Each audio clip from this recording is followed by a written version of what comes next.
नमो नमः। सुप्रभातम्। अहमस्मि जयदेव उपाध्यायः। विषय संस्कृत, कक्षा 10, संस्कृत गद्य भारती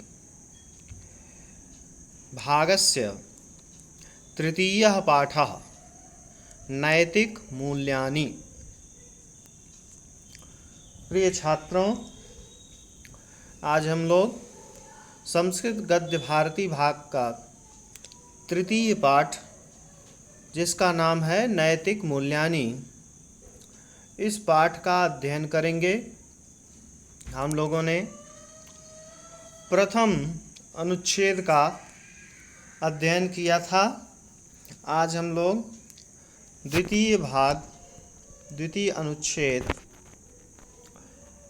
यहाँ से पुरातन कालादेव से आरंभ करके नैतिक विकासः एव स्वीकृतः और उपलभ्यन्ते, इन दोनों अनुच्छेदों का अध्ययन करेंगे। आइए सबसे पहले हम लोग शुद्ध उच्चारण करते हैं। पुरातन कालादेव भारते कवयः नीतिकाराः मनोरमया सरसया गिरा नीतिवाक्यानि कथाभिः श्लोकैश्च व्यरचयन्। इत्थं नीतिशास्त्राणि व्यवहारविदे कान्तासंमिततयोपदेशयुजे बभूवुः। फलन्त्विदं सम्पन्नं साधारणाः अपि जनाः व्यवहाराय नीतिवाक्यानि नीतिश्लोकांश्च गलविलाधः कुर्वन्ति स्म। यथा च चाणक्यनीतिः, विदुरनीतिः, विदुलोपाख्यानं, पंचतंत्रं, शुक्रनीतिः, घटकर्परकृतः नीतिसारः, सुन्दरपाण्डेयेन कृता नीतिद्विषष्टिका, भल्लाटशतकं, भर्तृहरिकृतं नीतिशतकं, बल्लालशतकं, दृष्टान्तशतकम् इत्यादि बहूनि नीतिपुस्तकानि संस्कृते उपलभ्यन्ते इति। हम लोग यहाँ तक के पाठ का अध्ययन करेंगे। तो आप लोग जानते हैं नैतिक मूल्यानि पाठ का ये नाम है। तो प्राचीन काल में भारतीय मनीषियों ने कथाओं के माध्यम से नीति का उपदेश किया था और उसका फल यह हुआ कि लोग इन नीति श्लोकों को कंठस्थ कर लेते थे और बहुत से नीति ग्रंथ रचे गए हैं। भारतीय संस्कृत साहित्य में बहुत से नीति ग्रंथ हैं, जिनका कि कुछ यहाँ पर नाम बताया गया है। यही इस खंड में बताया गया है। अब देखते हैं पाठ का अर्थ, देखते हैं। पुरातन कालादेव, पुरातन का अर्थ होता है प्राचीन, कालादेव यानी समय से ही। तो प्राचीन काल से ही यानी प्राचीन समय से ही भारते, सप्तमी विभक्ति है, भारत में कवयः नीतिकाराः। तो नीतिकाराः कवयः, नीतिकार कवियों ने सुंदर और मनोरमया सरसया गिरा, सुंदर और सरस वाणी से, नीति वाक्यानि, गिरा का अर्थ होता है वाणी के द्वारा यानी वाणी से। तो सरसया यानी सरस वाणी से, मनोरमया सरसया गिरा, मनोरम और सरस वाणी से, नीति वाक्यानि, नीति वाक्यों को, कथाभिः श्लोकैश्च विरचयन्, कथाओं और श्लोकों द्वारा रचा। यानी नीति वाक्यों की कथाओं और श्लोकों के द्वारा रचना किया। कथाओं और श्लोकों के द्वारा रचना किया या रचा। इत्थम नीति शास्त्राणि, यहाँ पर देखें कथाभि श्लोकैश्च, तृतीया विभक्ति का बहुवचन है, कथाओं द्वारा और श्लोकों द्वारा। च शब्द लगा हुआ है, श्लोकैः च, संधि विच्छेद होकर बनता है श्लोकैश्च। व्यरचयन यानी रचा, कथाओं और श्लोकों के द्वारा रचा।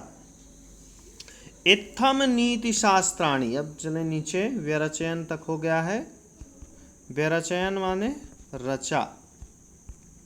तो इत्थम नीति शास्त्राणि, इस प्रकार, इत्थम का अर्थ इस प्रकार से, नीति शास्त्राणि, नीति शास्त्र, व्यवहार विदे, व्यवहार ज्ञान के लिए, व्यवहार विदे यानी व्यवहार के ज्ञान के लिए, कांता सम्मित तयोपदेश युजे बभूवुः। तो कांता सम्मित यानी कांता के समान मधुर उपदेश देने के लिए बने। इस प्रकार से नीति शास्त्र व्यवहार ज्ञान के लिए और कांता के समान, कांता का अर्थ होता है पत्नी या प्रियतमा, तो प्रियतमा के समान मधुर उपदेश देने के लिए बने। फलं त्विदं संपन्नम, इसका फल यह हुआ कि साधारणाः अपि जनाः, साधारणाः जनाः अपि।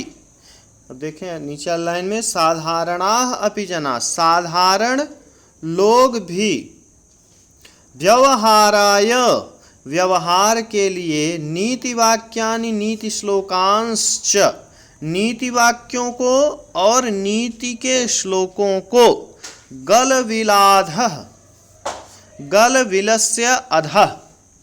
तो यहाँ पर गलविलाधः का अर्थ है कंठस्थ करना। तो गलविलाधः, गलविल, तो गले का जो छिद्र है उसके नीचे उतारते थे, यानी उसमें कंठस्थ करते थे उसको। गलविलाधः कुर्वन्ति स्म, करते थे, यानी उसको कंठस्थ करते थे। तो इतना मधुर भाषा में उनको रचा गया, इतना लोगों को अच्छा लगा कि लोग इन व्यवहार के लिए इन नीति के वाक्यों और नीति श्लोकों को कंठस्थ करते थे। यथाच, नीचे वाली पंक्ति में आए, यथाच, जैसे कि चाणक्य नीति, विदुर नीति, विदुलोपाख्यानम, ये यहाँ से ग्रंथों का नाम आपको बता रहे हैं। जैसे कि चाणक्य नीति, विदुर नीति, विदुलोपाख्यानम, पंचतंत्रम यानी पंचतंत्र, शुक्र नीति, शुक्र नीति, घटकर पर कृतः नीति सारः, घटकर पर के द्वारा रचित नीति शास्त्र, नीति सार, सुंदर पांडेयन कृता नीति द्विषष्टिका, सुंदर पांडे के द्वारा रची गई नीति द्विषष्टिका, भल्लाट शतकम, एक भल्लाट शतक, भर्तृहरि कृतम नीति शतकम, भर्तृहरि के द्वारा रचा गया नीति शतक,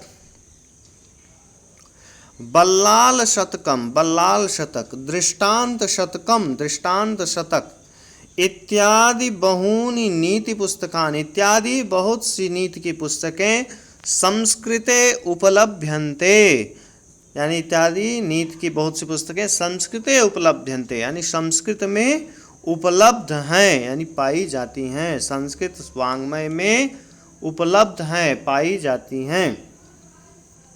तो इस तरह से यहाँ पर कई संस्कृत के नीति ग्रंथों का नाम आप लोगों को बताया गया।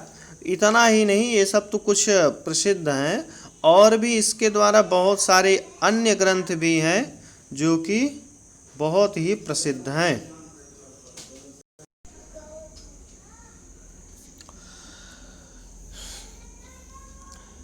बहूनि नीति पुस्तकानि संस्कृते उपलभ्यन्ते। बहुत सी नीति की पुस्तकें संस्कृत वाङ्मय में उपलब्ध हैं। तो इस तरह से इस अनुच्छेद में आप लोगों को बताया गया कि प्राचीन काल से ही भारत में नीतिकार कवियों ने, कवि तो बहुत सारे हुए हैं, लेकिन उसमें भी जो नीति शास्त्र से संबंधित जो कवि हुए हैं, उन्होंने मनोरम यानी सुंदर और सरस रसयुक्त वाणी से नीति वाक्यों को कथाओं और श्लोकों के द्वारा रचा। तो कथाओं और श्लोकों के माध्यम से बहुत सारे नीति वाक्यों को उन्होंने गुंफित किया। इत्थम नीति शास्त्राणि व्यवहार विदे कांता सम्मित तयोपदेश युजे बभूवु। तो कहने का तात्पर्य है कि इस प्रकार से नीति शास्त्र व्यवहार विदे, व्यवहार ज्ञान के लिए, तो बहुत सारे लोग होते हैं जो बड़े भी हो जाते हैं लेकिन उनको व्यावहारिक ज्ञान नहीं होता है। तो ऐसे नीति शास्त्रों का अध्ययन करने से, नीति वाक्यों को कंठस्थ करने से लोगों को व्यवहारिक ज्ञान होता है। यथाच, और आगे जैसा कि बताए ही हैं कि संस्कृत भाषा में बहुत सारे ये नीति के ग्रंथ रचे हुए हैं। इन ग्रंथों के माध्यम से लोगों को व्यवहारिक ज्ञान हो और बिना किसी कठिनता के सरस कथाओं के माध्यम से, कहानियों के माध्यम से, श्लोकों के द्वारा लोगों को ज्ञान हो जाए, इसलिए ऐसे ग्रंथों की रचना की गई। उपदेशात्मक ग्रंथ तो बहुत सारे हैं जिसमें कि उपदेश दिए गए हैं, लेकिन वे सभी ग्रंथ सुंदर सरस वाणी में नहीं हैं। वहाँ पर आदेशात्मक वाक्य है कि इस तरह का पालन करो, ऐसा आचरण करो, सत्य बोलो। लेकिन ये जो नीतिकार कवियों ने जो इन ग्रंथों को रचा है, नीति ग्रंथों को, उसमें सरल और सरस भाषा के द्वारा, जैसे कांता सुंदर वाणी में उपदेश करती है और मनुष्य उन उपदेशों को ग्रहण कर लेता है, वैसे ही इन ग्रंथों के माध्यम से सुंदर और सरस वाणी में उपदेश दिया गया है, जिससे लोगों को नैतिक ज्ञान उपलब्ध होता है और वे एक सुसंस्कृत मनुष्य के रूप में, सुसंस्कृत नागरिक बनते हैं आगे चल करके। इस तरह से इन ग्रंथों का भारतीय संस्कृति के निर्माण में, एक सुंदर नागरिक के निर्माण में बहुत ही बड़ा योगदान है। धन्यवाद। एक बार आप लोगों को पुनः क्रमशः मैं अर्थ बता देता हूँ। पुरातन कालादेव भारते कवयः नीतिकाराः। प्राचीन काल से ही भारत में नीतिकार कवियों ने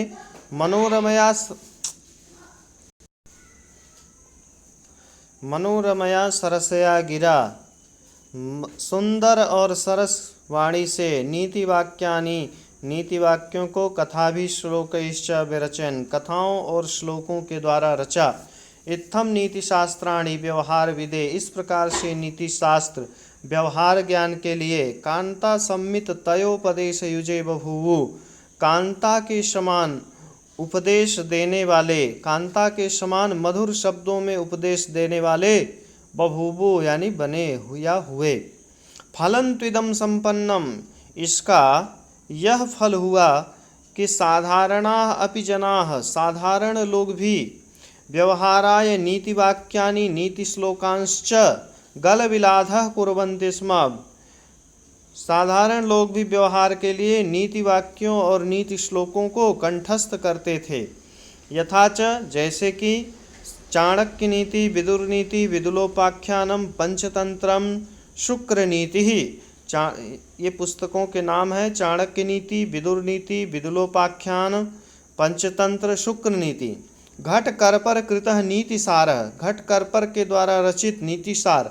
सुंदर पांडेयन कृता नीति द्विषष्टिका, सुंदर पांडे के द्वारा रचित नीति द्विषष्टिका। भल्लाट शतकम, भल्लाट शतक। भर्तृहरि कृतम नीति शतकम, भर्तृहरि द्वारा रचित नीति शतक। बल्लाल शतकम, बल्लाल शतक। दृष्टांत शतकम, दृष्टांत शतक इत्यादि बहूनि नीति पुस्तकानि, इत्यादि बहुत सी नीति पुस्तकें संस्कृते उपलभ्यन्ते, संस्कृत भाषा में उपलब्ध हैं। इसके बाद अगला अनुच्छेद हम लोग पढ़ेंगे, विचार्यमाणे साहित्य। यहाँ से पहले संस्कृत उच्चारण करते हम लोग। विचार्यमाणे साहित्ये आदिकालादेव सर्वेष्वपि राष्ट्रेषु अयं विश्वासः प्रचलितः आसीत् यत् काव्यस्यान्येषु प्रयोजनेषु सत्स्वपि एकं मुख्यं प्रयोजनं नैतिकः परितोषः। प्लेटो, अरस्तु, पेटर, होरेसादि सर्वैः विचारकैः काव्यस्य मुख्यं प्रयोजनं नैतिक विकासः एव स्वीकृतः। यहाँ तक का हम लोग देखेंगे। तो विचार्यमाणे साहित्य, साहित्य विचार्यमाणे यानी साहित्य में विचार किए जाने पर आदिकालादेव, आदिकालाद एव, आदिकाल से ही सर्वेष्वपि, सर्वेषु अपि यण संधि है, सर्वेषु अपि राष्ट्रेषु सभी राष्ट्रों में अयम विश्वासः प्रचलितः आसीत्, यह विश्वास प्रचलित था यत् काव्यस्यान्येषु, यत् यानी कि काव्यस्यान्येषु, काव्यस्य अन्येषु दीर्घ संधि है, काव्यस्य धन अन्येषु, तो काव्यस्य अन्येषु प्रयोजनेषु सत्सु अपि, काव्य के अन्य प्रयोजनों के होते हुए भी, होने पर भी, सत्सु धन अपि है, सत्सु यानी होते हुए, अपि यानी भी, तो प्रयोजनेषु सत्सु अपि, प्रयोजन, प्रयोजनों के होने पर भी, एकम मुख्यम प्रयोजनम, एक मुख्य प्रयोजन, नैतिकः परितोषः, नैतिक संतोष था। प्लेटो, अरस्तु, पेटर, होरेसादि ये पाश्चात्य विचारक हैं, इनके नाम है। तो प्लेटो, अरस्तु, पेटर, होरेस आदि, होरेस आदि लिखा है, होरेस आदि दीर्घ संधि है। सर्वैः विचारकै, सभी विचारकों ने, काव्यस्य मुख्यम प्रयोग, प्लेटो, अरस्तु, पेटर, होरेस आदि सभी विचारकों ने काव्यस्य मुख्यम प्रयोजनम, काव्य का मुख्य प्रयोजन, नैतिक विकासः एव स्वीकृता, नैतिक विकास ही स्वीकार किया है। तो साहित्य में यानी जितने भी साहित्य हैं उन सभी साहित्यों में विचार करने पर सर्वेषु अपि राष्ट्रेषु देखा जाता है कि सभी राष्ट्रों में यह विश्वास प्रचलित था कि काव्यस्य अन्यस्य प्रयोजनेषु सत्सपि, काव्य के अन्य प्रयोजनों के होते हुए भी, यानी काव्य के बहुत सारे प्रयोजन हैं, धनार्जन है, ज्ञान प्रदान करना है और अन्य उपदेश हैं, यश प्राप्ति है, लेकिन इन सब प्रयोजनों के होते हुए भी एकम मुख्यम प्रयोजनम, एक मुख्य प्रयोजन, नैतिक संतोष ही, नैतिक संतोष था। अन्य प्रयोजनों के होते हैं मुख्य प्रयोजन नैतिक संतोष था। प्लेटो, अरस्तु, पेटर, होरेस आदि सभी विचारकों ने, ये तो भारतीय विचारकों के मध्य, भारतीय विचारकों के अनुसार तो नैतिक संतोष था ही, पाश्चात्य जो अन्य देशों के जो विचारक हैं, प्लेटो, अरस्तु, पेटर, होरेस आदि जितने भी सभी विचारक हैं, उन्होंने भी काव्य, उनके द्वारा भी काव्यस्य मुख्यम प्रयोजनम नैतिक विकास है स्वीकृता, काव्य का मुख्य प्रयोजन नैतिक विकास ही स्वीकार किया गया है, यानी जितने भी विचारक हैं, सभी देशों के प्रमुख विचारक हैं, उन सभी का यही मानना है कि काव्य का मुख्य अन्य प्रयोजनों के होते हुए भी काव्य का मुख्य प्रयोजन नैतिक विकास ही है। यानी मनुष्य के अंदर नैतिकता का विकास करना ही साहित्य का एक प्रमुख प्रयोजन है। इति। धन्यवाद।